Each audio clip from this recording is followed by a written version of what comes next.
Hello, people of YouTube. This is Gray's Guitars. I am Steve Gray. Thank you for watching. Something I didn't hear about and is news to me literally like 2 minutes ago, as as of reviewing this article, is Joe Bonamassa has another signature Epiphone guitar. This time it's a 1963 Gibson SG Custom, and let me tell you, this thing is very pretty. Um, We'll go ahead and read the article here, look at the specs, and we'll say if this is a smash or pass. So the blues rock icon has taken direct inspiration from his special Tri-Humbucker SG from his own collection. Following the success of his 1962 ES335, he has multiple signatures at this point. Once again, teamed up with Epiphone to view a new vintage-inspired signature guitar, this time opting for the 63 SG Custom. It's a special order, triple pickup, special order in this color. It has a smoother neck joint. So it says it has a contoured neck heel, meaning you can get much less of the angle the neck joint to the body, making it easier and more comfortable to access the upper frets. It's a dark cherry finish is what they're calling it. The third notable quirk is that in the form of the pickup circuitry, so which sees the middle and bridge wired in phase. So usually you have like a neck pickup, a middle and bridge pickup, and then a bridge pickup with the old three-way selector switch. A lot of people do not like that. A lot of people prefer just, 3 volume knobs, essentially in a master tone, so that way you can blend in whatever pickup you want to. Or, maybe like one of those 5-way switches. I have seen a few of those. But you don't get, it's not the same as a Fender 5-way blade switch, let's put it that way. Most of the time you find a black Blue Les Paul Custom, one SG Custom, 2 pickups are out of phase. These 2 are out of phase. It's really quacky and sometimes unusable, is what he's saying. Comes with a nice case. He also mentioned outside of the case, because a lot of people do complain about his name being on the guitar, which I think if he had a little signature or something in the back of the headstock is fine. A lot of artists seem to do that, and it's perfectly fine.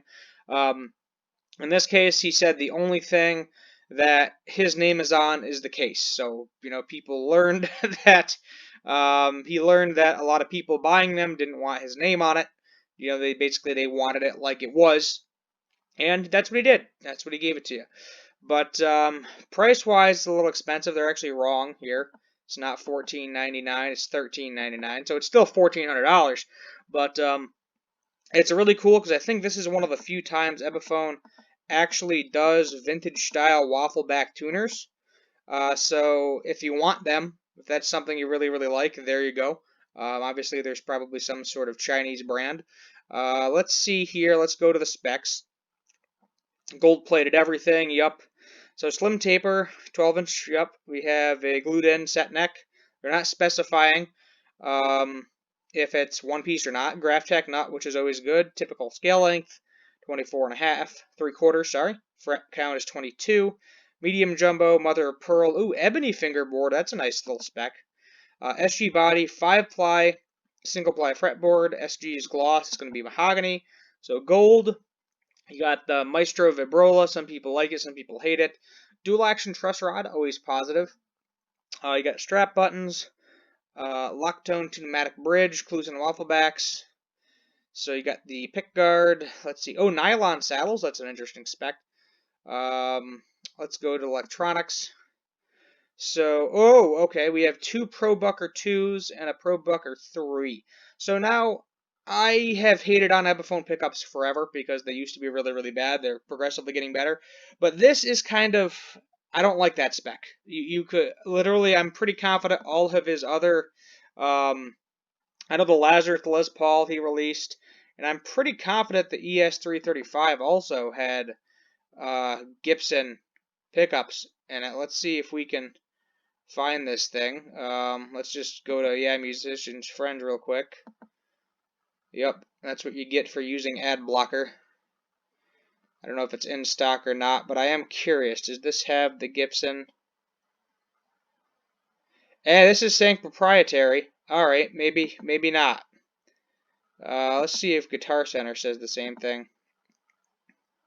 Because I'm curious, because I thought most of his signatures had actual Gibson humbuckers in them. As I said, I could be wrong. Fingerboard. Yeah, so they got Epiphone humbuckers in them as well. His Lazarus doesn't, surprisingly. But for a $1,400 Epiphone SG, I mean, that's probably one of my major complaints. Another one of my major complaints is the coloration. I do not like how they were like, all right, let's go vintage style with the headstock, which that's fine. But why don't we do it to the plastics and the binding and the nut? Everything else is bright white, which, okay, whatever, it's matching his guitar. Let's see here if we go back to the original article, because he shows both of them side by side. And you can see, the color, it's kind of weird because the pickup rings are black, but the pickguard is white. You don't usually see that combination. But why not age up the binding? Why not age up the nut? Why not age up the plastics with that yellow hue? Put that same yellow hue on them that you're doing on the headstock. I know you're trying to make it look old and vintage to match his guitar, but I guess I'm assuming this is his original. This is the Epiphone, I want to say. But I mean that's more of an aesthetic thing. So that's to each their own. But the waffle backs are cool because that is vintage correct. But as I said, my only real complaint about this is you're paying $1,400 for an SG and you're not getting Gibson pickups. So the electronics are generally good in Epiphones now. Everything's CTS pots. But if I go here, let's see. Original SG, modern SG, original SG. They have a, where the heck is it? There we go. 1961 Les Paul SG. And guess what? This is not $1,400. Does this come with a case? Let's see if this comes with a case. It might not. I mean, the case is always some money too. Let's be honest. If you're getting one of these, oh, this does come with a case. Okay, so there you go. So for what's that? $450 less, you can get one. Yes, you don't have the vibrola, and yes, you don't have the third pickup, but this does come with Gibson burst buckers. So buy this one. Yeah, that's kind of my opinion. I mean, if you're collecting the Joe Bonamassa stuff, sure, do what you got to do. But it's a cool guitar. Is it worth $1,400? No. So you got to figure, there's a premium because his name is attached to it. There's a premium because it's a fancy case. The vibrola, a little bit of a premium. There's a little bit of a vintage tint on the headstock. There's plenty of things. Ebony fretboard. There's plenty of things that make the guitar premium. But I don't like that it doesn't come with Gibson pickups. Tuners are also no brand, but I mean it's cool that they look like the real deal. They're not the real deal, but it is cool that they look the real deal. But maybe that could be a Gibson part because I know Gibson does use that on custom shops. So it would not surprise me if that was a genuine Gibson part.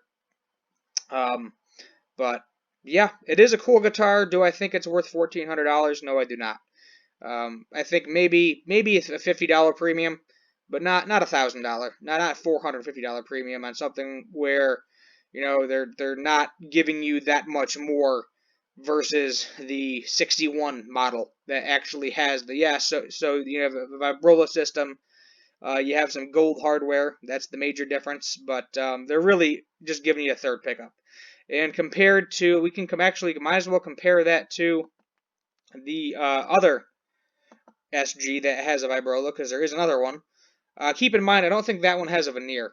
There you go. Yeah, significantly more expensive. So, is the third pickup and some a little bit of fancy binding worth an $800 premium? I mean, sure, it's not a veneer. It looks like that's a solid piece of wood. It doesn't look like it has a veneer on the top, which is nice because I don't like the way that looks. But is it really worth an extra $800? Because this has the same pickups, and it's not gold hardware, but I'm very confident this has the same pickups. Let's go Pro Bucker 2 and 3. So there you go. So I would just say, if you have to have it, sure, if you got the money. But otherwise, there are a couple of other options that Epiphone offers. If you need the Vibrola, $600. If you want some better specs, go for the 61 reissue SG Les Paul. But it is a cool guitar, but not a cool guitar for $1,400. I feel like you're going to be finding these on the used market probably in a year for around $700, about half. That's what I would say, because Epiphone, most of them do not hold their value unless they're extremely limited edition and people really, really like them. But we'll see what happens with this. That's all I can say. Let me know your thoughts in the comments down below. I do like it, but for the price, I do not. It's one of those things. Hit that subscribe button on your way out. Thank you for watching, and as always, have a good one.